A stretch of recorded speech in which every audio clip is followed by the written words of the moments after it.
Welcome to the Soft Life with Sadie Baddies. Sadie Baddies is the antidote to mental health stigma, and this podcast is hosted by yours truly, Priscilla O. Adjaman. We are a virtual sanctuary centering Black and multiracial people, and we prioritize the mental and emotional nourishment that is the foundation of collective healing in our communities. Thank you for being here. Welcome back to the Soft Life Podcast, Baddies. I'm your host, Priscilla Poku Adjaman, and we are back with another episode this week. Welcome. I hope that your week is off to a great start. I am really excited for this new month. It's June. It's Pride Month, and we are so excited to be finally in the warmer months of summer.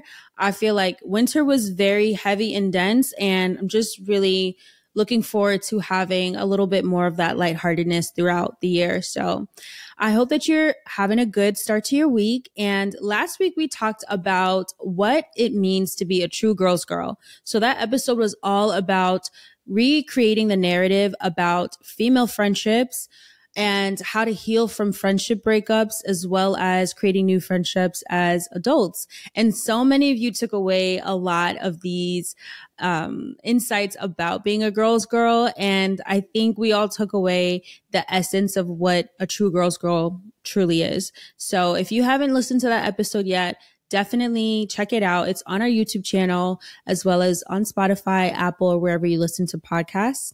We also had to wrap up Mental Health Awareness Month last month. So we did a collaboration with my alma mater, St. John's University here in New York. And we shared some self-care tips, as well as a day in the life of a creative entrepreneur. And that was such a fun project produced by Dosco Dorse, who also produces this podcast. And I definitely would love for you to check it out. It's on our Instagram, TikTok, YouTube, as well as St. John's social media channels. So check it out if you haven't already. And let's get into this week's episode. So this week's episode is inspired by the book, The Subtle Art of Not Giving a Fuck. And this episode is all about letting go of the fear of being perceived. And I actually was asking my younger sister, I was like, what do you think about being perceived? Like, you know, she's 10 years younger than me, so she's 21. And we were talking about like perception and how a lot of people kind of have a weird relationship with social media now, especially because they want to hide parts of themselves, but they still want to show up and share, but they don't know how to balance that. And she says that she also can relate to it. So what better way to dive into that than to have an episode dedicated to releasing that fear of being perceived and being seen? So I think the first thing to do is ask yourself this question. And that is, do you hate being perceived, or are you dimming your light? And there is a difference between doing those two things. Sometimes we do hate when we have people that are watching us or making observations about us, or we feel like people are judging us. But then at the same time, there are occasions and situations where we are actually just dimming our light and we are shrinking ourselves so that we don't take up space, or we feel like we are not worthy of being seen. So there's a fine line between that. And we are in this age of hyper visibility, and you have a choice. You can either accept the fact that you will be perceived, or you can fall into feeling like anonymous and not having that space that you actually want to take up. And that's in real life, and that goes for virtual connection. So now that we are in the age of digital spaces that are literally mirroring our in-person spaces, there is this kind of duality experience that we have created. And the way that I describe it is, we have people that are actually, you know, we've carved out this entire role of the content creator. We have people that do content creation for a living, and they are always taking up space. They're on your feeds, they're on your timelines, they're on your For You pages, right? They have no problem showing up and being perceived and being judged and having comments about them and having other videos about their life being shared. And then we have people who are more like your passive spectators. They see this content, they have their own perceptions of it. They might even take this, video and put it in a group chat, or share it online and leave comments, but they don't have really anything that they are sharing, or they don't want to take up space in a certain way. And I really think that all comes down to releasing that fear of being seen. And I am a believer that I think sometimes when we are afraid of being seen, or we're afraid of being seen trying, we fall into this abyss of just creating this very anonymous, almost like a mask for ourselves. And I think that there is a fine line between showing up authentically as who you are, being yourself, giving the world a little bit of a glimpse of who you are, your personality, and then also getting lost in the sauce, right? Like we've seen how oversharing has completely ruined people's careers, or it has ruined their personal lives. So there's definitely that fine line and that balance. But one thing that is true, and one thing that I think all of these things have in common, is that a lot of the people that we admire or look up to, or we find motivating or inspirational, think of your favorite YouTuber, your favorite vlogger, your favorite person that you like to watch on TikTok, or your comfort YouTuber, right? I think of some of the people that I love to watch on YouTube. Like, I love watching Amani Rakia's YouTube channel. I love watching Jamari. I love watching a lot of different YouTubers and creators that have kind of niche, content focuses, but also people that are just storytellers. And I think that the common thread is that people that we admire, we look up to, that we enjoy watching, they are not afraid to take up space. They don't care if people judge them. They don't care if people don't like them. They show up authentically as themselves. And I think whether these people exist in your virtual world, on your timeline, your feed, your dashboard, whatever you want to call it, or they exist in real life. Maybe it's that person in your friend group who is just unapologetically themselves. Or it's that person that you're, maybe have realized at work that, oh, I actually would love to be friends with this person because they just show up as who they are. They wear whatever they want. They speak however they want. And it's liberating. And that's what makes us attracted to people who are fully themselves. And I know for myself, I love when I'm around people who are authentic, because they're not performing. They're not trying to hide behind a mask. They're not trying to be liked. They don't care who likes them, who dislikes them. They don't care what you think about their fit. They don't care what you think about their hair. Nothing. They're just who they are. And I love people like that. It's refreshing to be around people like this. And the more I think about it, and I realize those are the people that we admire, we look up to. They're our inspiration for how to be authentic. But what is it that they're actually doing? They're not doing anything. They're actually just being themselves. And so one thing that I've realized throughout my journey, my personal journey, my healing journey, as well as me showing up as this journey as someone who is creating original content and creating media that's going to live way beyond me, is I have to be okay with being perceived. When I first started this podcast, actually before I started this podcast, I had a fear of being perceived. I didn't want to show up. I didn't want to do this video. I didn't want to have people look at me and observe me and make comments or judgments about who I am or what they think I am. That fear kind of took over me and paralyzed me. It paralyzed me for months. It prevented me from actually putting a plan in motion to create a podcast that would later become one of the top mental health and wellness podcasts that we have in this country, which is insane to think about. And I almost prevented myself from doing that. I almost self-sabotaged because I was so afraid of being perceived. Another thing that I also struggled with in the beginning of this journey, where I am someone who's visible. You can search me up online. You can find my Instagram. You can find me on LinkedIn. I really struggled with the perception of being seen trying. I didn't like the idea of people knowing that I was a beginner at something. I didn't like being looked at as a novice, because we're in the age where we're watching people's journey in real time. You might be watching someone in their day 500 of doing something that they've been practicing every single day, and you're comparing their day 500 to your day 10. And the issue is that we don't always know that information and that backstory, and we create these narratives that we're not good enough or we're not worthy enough, so we shouldn't even try at all.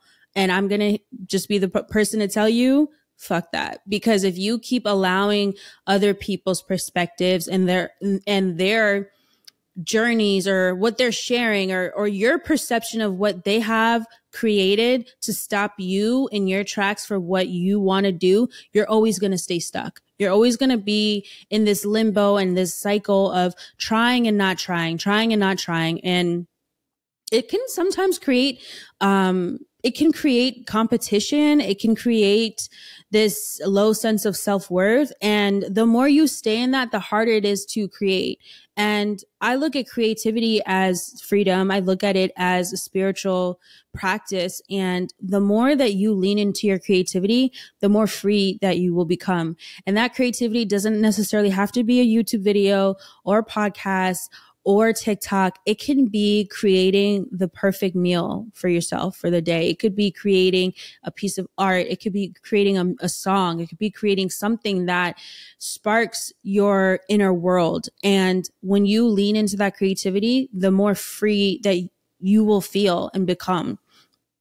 So let's talk about some of the ways that you might be struggling with being perceived and some of the signs that you are struggling with being perceived, because some of them are habits and actions that we might be doing on a regular basis and not realizing that we're actually falling under this trap of this fear of being perceived. And it's a time to do some self-reflection. So one of the most obvious ways that you're struggling with being perceived is overthinking whatever you share online. So when you're constantly second guessing yourself, when you are editing and re-editing constantly before you post, or you're worrying excessively about how the other people react to what you share, you're probably falling into this trap of overthinking.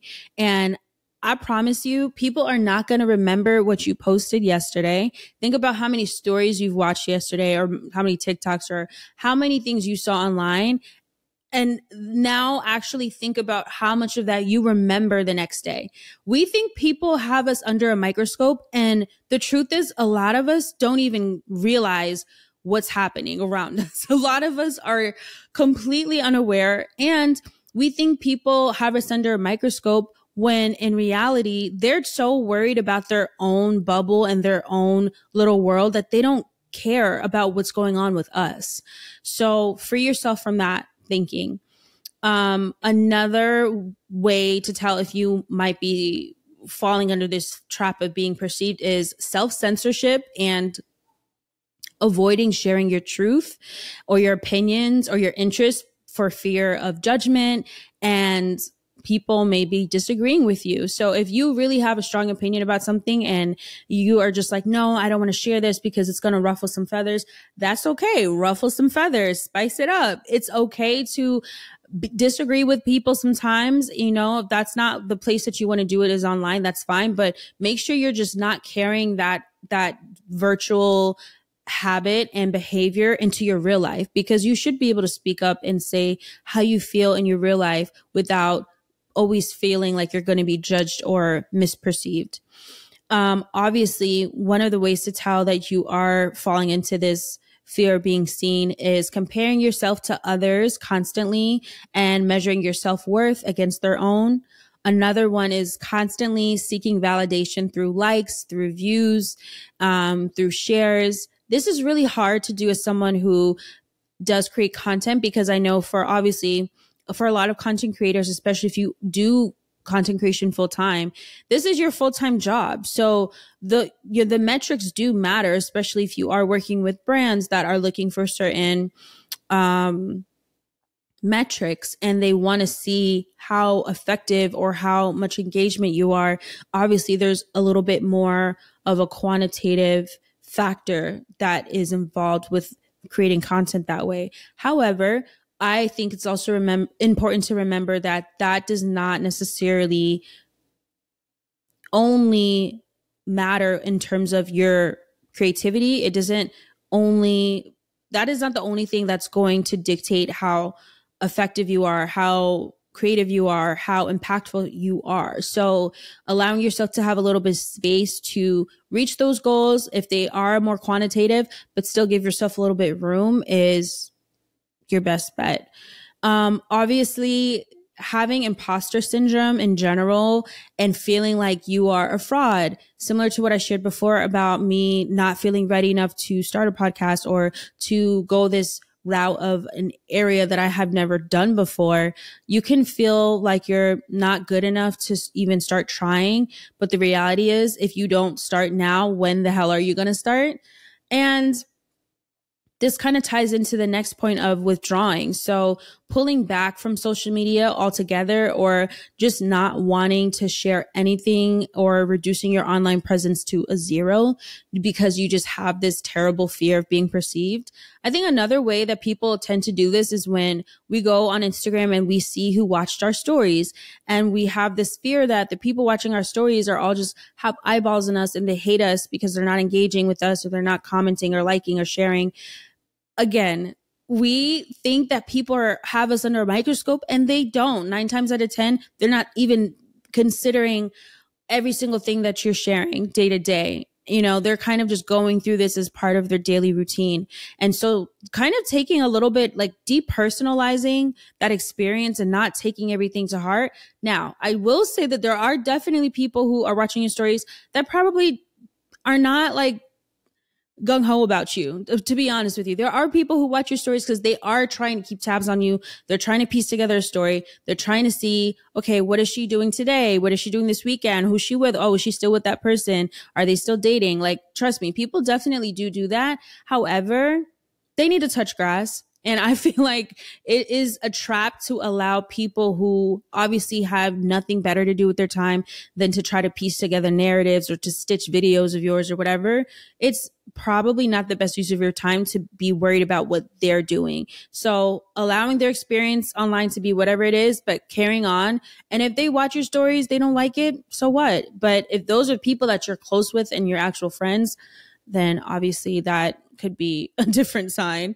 And lastly, I would say just having overall FOMO, your fear of missing out of opportunities. If you are turning down opportunities, if you are turning down opportunities that are coming directly to you, or you're not seeking out new opportunities to grow or to challenge yourself, then that could also be a sign that you're stuck in this loop of your fear of being perceived, and you just kind of want to fall back into this very like anonymous kind of experience, which, you know, it's okay to take social media breaks. I take them.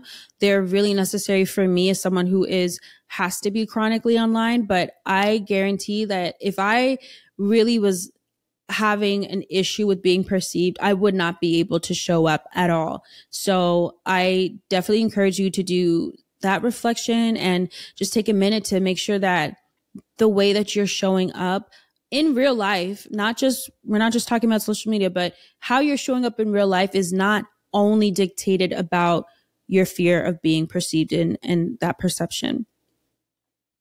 So now that we've really focused on some of the ways that we might be having issues being perceived and taking up space, I want to introduce some ways to start giving less of a fuck. And I really mean this goes across in all aspects of your life. One of the biggest things that allows you to stop giving less of a fuck is to just release the fear of being perceived overall, and not carrying other people's weights and opinions so heavy that you start to lose sight of how you feel about yourself at the end of the day. And there are some ways to do this that are very simple. And one of those, of course, is just by practicing more self-acceptance on a daily basis, embracing who you are, maybe going a day without wearing makeup, or going a day without having your hair perfectly in place, and accepting that core foundation of who you are and caring less about other people's opinions. When you do this in a micro ways, when you start to care a little bit less, it's very free and very liberating. And I honestly think some of the best people who are great at this, if you've ever been to a spa or a gym or a pool, like a public area like that, 9 times out of 10, if you're in the ladies' locker room, there's going to be an older woman who's butt ass naked, changing in front of everyone, no towel, just vibes. And honestly, I think that comes with age. I think when you reach a certain age, you just stop caring about what people think about you. You don't hide. You don't care. They just like, they don't care. And every time that happens, which honestly happens a lot, in my opinion, in my experience, that's happened a lot. But I think it kind of enables me to also like care a little bit less, like to not be so insecure or be so hyper focused on my own appearance or however I'm being perceived, and just let go a little bit. So that radical acceptance really comes in. And of course, shifting your focus instead of focusing so much on what other people think or constantly going to your friends for their input before you even listen to yourself. One way that I try my best to do this is, if you know me in person, I'm the friend that's like, I'm not going to really ask people for a bunch of opinions about things that I'm already doing, right? Like, I might ask my friends for their input, like, hey girl, like what hairstyle do you think I should get next, right? But 9 times out of 10, I already have a list of what I'm considering. I'm not asking people to make those choices for me. And I do this throughout my life in all areas. I really try to limit the amount of opinions I'm getting on things, because what really creates that sharpened intuition and allowing yourself to trust yourself is leaning into that voice, is leaning into your ability to tune in to yourself. And of course, that comes with a lot of time of spending time by yourself and being alone. But I really tried my best to avoid asking people opinions about every little thing, especially things that are kind of trivial. Like, if I want to post something on Instagram, I'm going to post it. I don't really give a fuck who likes it, who doesn't like it. Like, I don't care. And if you are someone who worries about how many likes you're getting or whatever, which I know can bother some people, hide the like count. You can do that now. You can edit, some of those, like, I would say, nuances of showing up as yourself online specifically, but just kind of trying to scale back how much and how often you're asking for other people's opinions. And I definitely think this is another thing that just comes with age and aging gracefully. I would say when I was in my really early 20s, I definitely had that characteristic where I would ask people a lot, like, what they thought and like their opinions, and, like just not having that full confidence. But now I would say I'm the opposite. And I really just trust myself. I really do trust myself to make the right decisions for me, no matter how big or small. I would also suggest that if you are really wanting to give less of a fuck overall, is to do basically exposure therapy. So think about the thing that terrifies you the most, whether it's public speaking or whether it's asking someone on a date or whether it's going to the movies alone, and challenging yourself to do that very thing. And as somebody who used to struggle a lot with social anxiety, I realized that the more I did these things, it grew my confidence level little by little. And over time, it became so easy to do the very thing that used to scare me. And I know that sounds like, yeah, well, that might not work. I really encourage you, if you're someone that is struggling, especially when it comes to doing things socially or doing things by yourself, to take that initiative, because when you do start, it becomes so much easier and you build that confidence over time. It also helps you to stop judging yourself, because when you're not judging yourself so harshly for the things that you genuinely do want to try, or the interests that you have, it's so much easier to just dive in and go full fledged with it and give less of a fuck overall. I also think that one of the ways to start practicing that acceptance, that self-acceptance, and also releasing that fear of being perceived is to reframe your failures. So a lot of times when we have failures or we fuck up on something, we don't always look at them as learning opportunities. But one thing that we can start doing is, and I do this obviously in multiple ways, but my main way of doing this is through journaling. And so when I sit back and I journal the times that I feel like I failed, or I missed the mark on something, or I tried something and I failed, and it can kind of bring down your confidence, is reframing that failure and using them as learning opportunities, so that instead of it becoming this sensitivity to failure or to rejection or whatever the emotion that's tied behind it, you are actually creating a space where that experience can become fuel for you. And of course, it's going to take time for you to get super comfortable and fully comfortable. But once you do, it becomes more and more natural over time. And lastly, celebrating your small wins. If you have a hard time celebrating your small wins, how are you going to be able to receive and be receptive to even bigger opportunities? And when you reinforce that self-worth through having those like micro moments and those micro celebrations, it makes it so much easier to not only be receptive to bigger opportunities, but also it rejects that self-judgment. And when you do celebrate the small wins, when you say, hey, I've, been practicing at this and I've gotten better over time, that allows you to feel more comfortable to try things that are even more challenging the next time. So I definitely think celebrating small wins is something that we overlook a lot of times. For people who are high achieving, they're, kind of perfectionists, or they have really lofty goals or super ambitious, it can be really hard to celebrate your wins. And this is also something that I'm trying to do better in my own life, because it's not easy. It's definitely not easy when you're someone who is like constantly trying to level up and do better and create more and achieve more. It can be really hard to like actually sit down and thank yourself for the effort. And I heard this quote before. I cannot remember where. Usually I'm pretty good about remembering my sources and the exact place where I found these little tidbits and quotes. But essentially it was talking about reframing the feeling of accomplishment as appreciating the effort.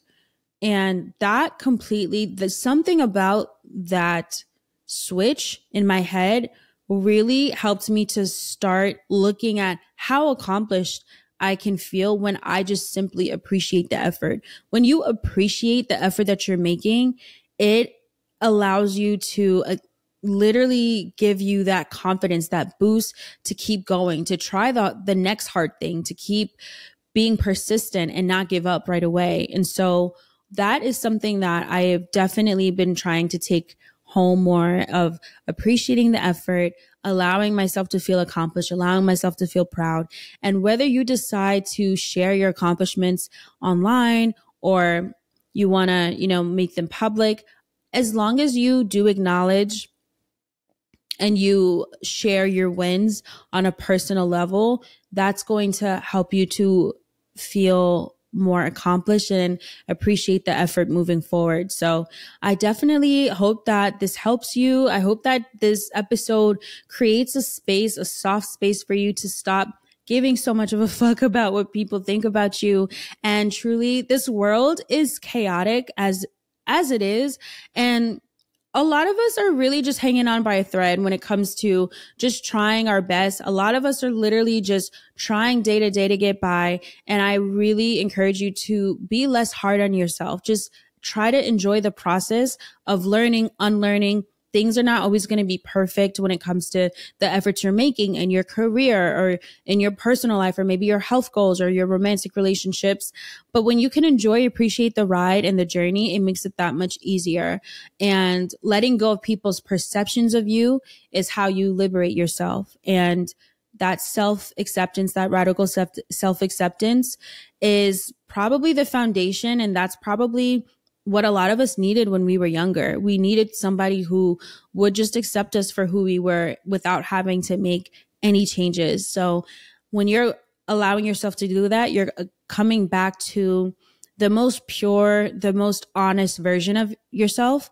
And that's the person that I want to grow into, truly. So I hope this episode helped you. And Again, stay tuned for a new episode every week on Monday. And if you're not subscribed to our channel on YouTube, make sure you are subscribed.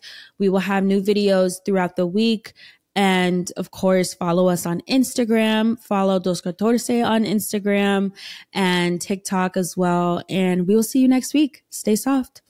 To stay connected, join Saddie Baddies on Instagram, Pinterest, Twitter, and more, and sign up for our monthly newsletter on saddiebaddies.com to stay in the loop. Sending you hella love and stay soft, baddie.